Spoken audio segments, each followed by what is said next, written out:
Hi, I have Dr. Joanna McMillan joining me for our snip tip. Thanks, Joanna. My pleasure. Today I want to talk about bread. You know, so many people have, bread fixations and do what I call committing carbicide with bread. And I think a lot of the contestants, a lot of my 12-weekers want to know more about what sort of breads are the best types of breads to choose, and any more knowledge that you can think of around this topic.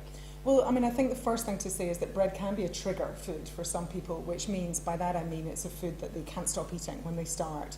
So the first thing is not to demonise bread, but it's a bit unfair to lump all breads together, because breads will physiologically affect you very differently based on the way that they're made and what flour is used to make them. Now, in the old days, bread took a long time to make. You used, it's much more of that sourdough culture, and this is why sourdough bread costs more. It takes longer to make. They use that mother culture. The gluten and yeast levels tend to be lower. The bread is risen very slowly and then it's baked very slowly, and so you get, if you're finding that you've got intolerances to bread, a lot of people then report that good quality artisan style bread they can tolerate much better. So it comes down to that quality and quantity. I would rather people had a small amount of a really quality bread that might cost you a little bit more, but you're getting that quality. Then you buy cheap supermarket white bread that really has very little nutrients. It's made with white bread. It's cooked and baked very, very quickly, has high gluten, high yeast levels, and that's what often people are having problems with. So the first thing is the quality of the bread. What you're ultimately looking for is something that's made with whole grains, where the grain is intact.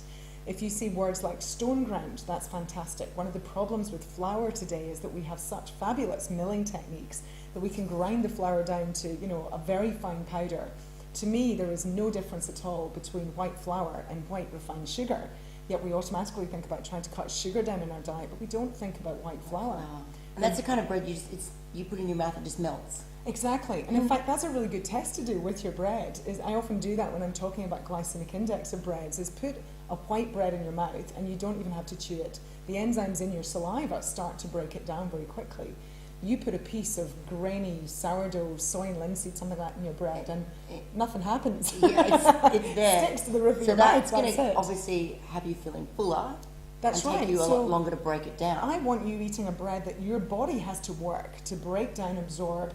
The nutrients in there and the carbohydrates in there are absorbed very slowly. So that means two things. One, it keeps you fuller for longer.